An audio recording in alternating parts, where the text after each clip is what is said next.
Sat Shri Akal. Good morning. We are from class 10th F. So today's topic is consumer rights. What is consumer? Consumer is a person who buy goods and service for a personal use, not for resale. Now, what are consumer rights? Consumer rights are fundamental entitlements that empower the consumer in the marketplace and protect them from unfair practices. So our government has given us 6 important consumer rights, which These are consumer rights. Right to be safety, right to be informed, right to be heard, right to be seek redressal, right to be choose, right to be consumer education. So today we are going to learn about the topic consumer rights. So we will start from our first right. Over to Sana. Right to be safety. Right to be safety is a very important right for a consumer. Consumer have a right to protect from goods and service that are hazardous to life of health. First of all example से समझते हैं. हमारे पास जो cylinder होता है, cylinder हमारे लिए जितना यूज़फुल होता है उतना ही हार्मफुल भी होता है. अब जैसे कि आपने सोशल मीडिया पे कहीं ना कहीं सुना ही होगा कि सिलेंडर ब्लास्ट हो गया या फिर लीकेज होने लगी उसकी गैस की, या फिर जो उसका वेटेज है वो बहुत कम आने लगा है. इन्हीं उसी सेफ्टी को ध्यान में रखते हुए हम लोग राइट टू बी सेफ्टी का यूज़ करेंगे और अपने सिलेंडर को परचेज करने से पहले उसको प्रॉपर तरीके से उसकी इन्फॉर्मेशन लेंगे कि हमारे लिए सेफ है या फिर नहीं. Over through Pragya. Now, we are going to talk about a really important consumer right, which is right to seek redressal. This is our right to seek redressal. हम बहुत सी चीज़ें खरीदते हैं, बहुत से प्रोडक्ट खरीदते हैं, लेकिन जब वो प्रोडक्ट हमें अच्छे नहीं मिलते हैं या वो ख़राब हो जाते हैं, तो यही जो राइट है जो हमें पावर देता है कि हम उसके लिए एक रिप्लेसमेंट मांग सकते हैं, एक रिफंड मांग सकते हैं. राइट टू सीक रिड्रेसल के अंतर्गत आता है हमारा कंज्यूमर फॉर्म, कस्टमर फॉर्म.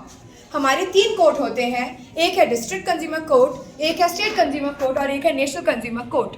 जैसे कि मैं एक एग्जांपल की मदद से आपको समझाती हूँ. जैसे विनेश ने एक वॉशिंग मशीन खरीदी और वो वॉशिंग मशीन 6 मंथ्स की वारंटी के साथ में आई.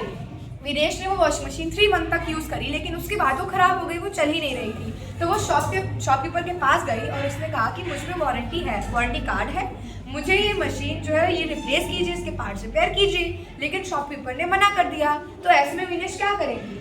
ऐसे में मैं कंज्यूमर कोर्ट जाऊंगी. मैं उनके अगेंस्ट से कंप्लेंट फाइल करूंगी कि मुझे मेरा राइट नहीं मिल रहा, कि जब वो प्रोडक्ट खराब निकला है तो मुझे इसकी रिप्लेसमेंट चाहिए या फिर मुझे मेरे पैसे वापस मिल जाए. बहुत बढ़िया, विनेश ने बिल्कुल सही कहा.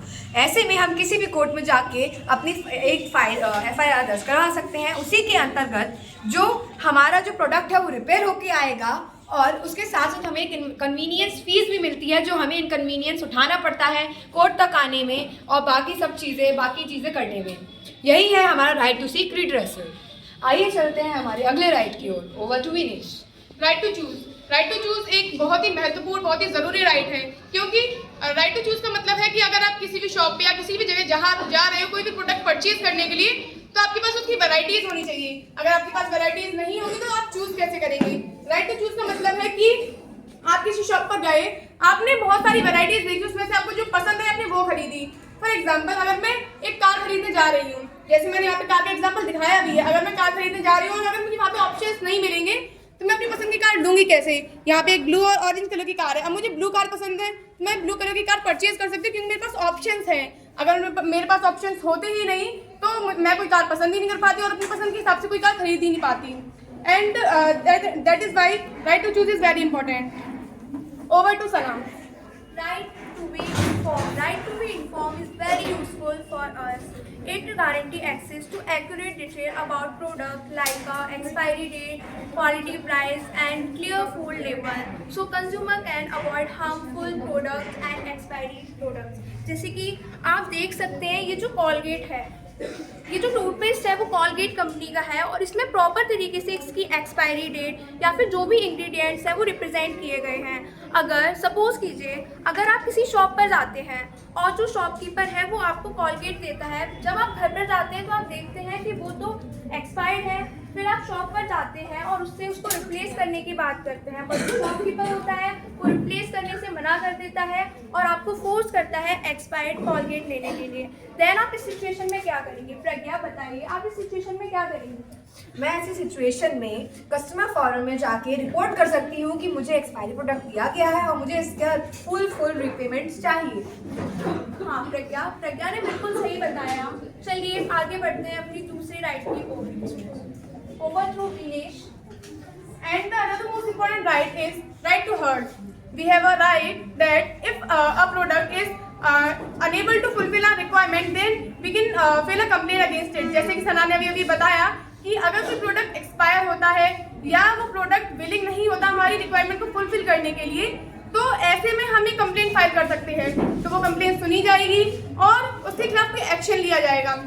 जैसे अभी सना ने बताया ही था कि अगर आपको कोई प्रॉब्लम है, कोई प्रोडक्ट एक्सपायर है, तो आप उसके खिलाफ एक कंज्यूमर फॉर्म में एक कंप्लेंट फाइल करेंगे। तो वो कंज्यूमर फॉर्म उस प्रोड्यूसर के खिलाफ, उस फैक्ट्री या उस जो भी मतलब ब्रांच उस प्रोडक्ट को प्रोड्यूस कर रही है, तो उसके खिलाफ कोई ना कोई एक्शन लिया जाएगा। तो ये राइट इसीलिए बहुत इंपॉर्टेंट है कि किसी भी कंज्यूमर के साथ कुछ गलत ना हो और हर कंज्यूमर को उसकी बात कहने का मौका मिले। Thank you. ओवर टू प्रज्ञा। आइए चलते हैं हमारे नेक्स्ट राइट की ओर, जो लास्ट राइट है लेकिन सबसे इम्पॉर्टेंट राइट है, right to consumer education. Right to consumer education के अंदर वो सारी एजुकेशन बताई जाती है जो एक कंज्यूमर को होनी चाहिए, उसके राइट्स के बारे में, एक कंज्यूमर होने के बारे में। सबसे पहले तो हम ये जानते हैं कि एक कंज्यूमर की रिस्पॉन्सिबिलिटीज़ क्या होती हैं। सना, क्या तुम्हें पता है कंज्यूमर की क्या रिस्पॉन्सिबिलिटीज है? मुझे पता है कि कंज्यूमर की रिस्पॉन्सिबिलिटीज क्या होती है। Along with the right, consumer have also follow some responsibilities like check quality, price, expiry date before buying and use good as per safety guidance, collects bills and avoid being too influenced by misleading advertisement. Yes, very good. यही है हमारे consumer responsibilities. आइए चलते हैं consumer education की ओर। Consumer education में बहुत सारे एग्जांपल्स हैं, उन्हीं में से कुछ एग्जांपल्स मैंने यहाँ लिखे हैं। जैसे सना ने हमें सेफ्टी में बताया कि कोई भी इलेक्ट्रिकल अप्लायंस लेते समय हमें ISI मार्क के बारे में जानना चाहिए। जो ISI मार्क जिस भी अप्लायंस पे होगा वो सिक्योर है यूज़ के लिए। ऐसे ही हमारी जो इंडिया है, इंडिया में डिवीज़न एक नॉन वेजिटेरियन और वेजिटेरियन के तौर पे बहुत पाया जाता है। उसी को जानने के लिए कि पैकेट फूड्स में कौन सा फूड वेजिटेरियन है और कौन सा नॉन वेजिटेरियन, इसकी जानकारी के लिए भी कंज्यूमर एजुकेशन ने कुछ वर्क किया है। 2 सिंबल को बनाया है, एक है नॉन वेजिटेरियन सिंबल और एक है वेजिटेरियन सिंबल। वेजिटेरियन सिंबल है एक ग्रीन कलर का सर्कल और नॉन वेजिटेरियन सिंबल है एक रेड कलर का सिंबल जो है ट्रायंगल। तो ये जिन भी पैकेट फूड पे होगा वो उनकी इंफॉर्मेशन को बताएगा। यदि ये किसी पैकेट फूड पे नहीं है तो इसका ये मतलब है कि आप उस फूड के बारे में इंक्वायरी कर सकते हैं। अगर वहाँ से भी आपको नहीं पता चलती तो आप इसके बारे में सीधे ऊपर कंप्लेन भी कर सकते हैं। कंज्यूमर राइट्स के अंदर बहुत सारी चीज़ें और आती हैं। ऐसे में ही एक इम्पॉर्टेंट जो मार्क है वो है गोल्ड मार्क। आजकल गोल्ड मार्क बहुत इंपॉर्टेंट है क्योंकि गोल्ड हर किसी इंडियन के घर में पाया जाता है। जब भी गोल्ड खरीदें तो ज़रूर ध्यान कीजिए कि गोल्ड पर ये मार्क होना चाहिए, गोल्ड का होल मार्क। तो यही थे हमारे consumer rights. Thank you. Thank you. Thank you.